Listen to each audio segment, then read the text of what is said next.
Thomas. Har du börjat? Ja, jag har börjat. Ja. Hur ska vi göra om vi är så här?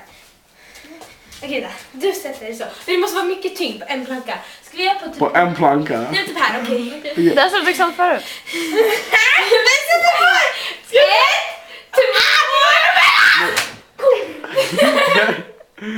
Helt fint! Här, vi kör på samma ställe. Okej, så.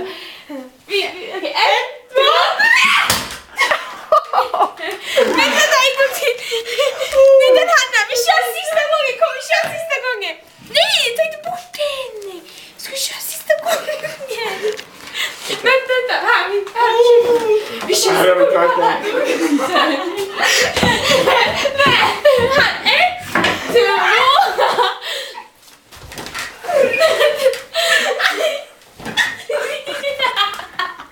Galet för det.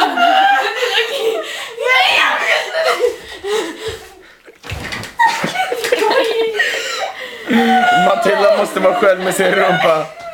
Matilda, din rumpa är för bred. Kör med hennes rumpa. Det är mycket mindre tyngd på hennes plats. En gång till. En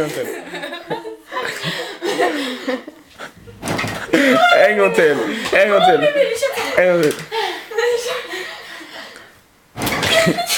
Kom igen, hårt. Nu kör vi. 1, 2, 3! Men hoppa båda två. Jag hoppas här. Men själv. Han kommer dö nu. Alla kommer gå sönder nu. Nej, vi hoppar på mig.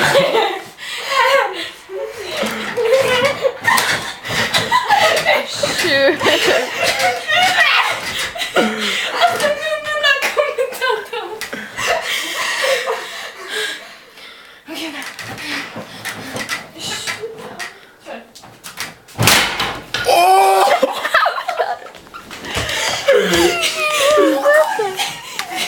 Det var två som gick sönder. Okej, nu säger vi.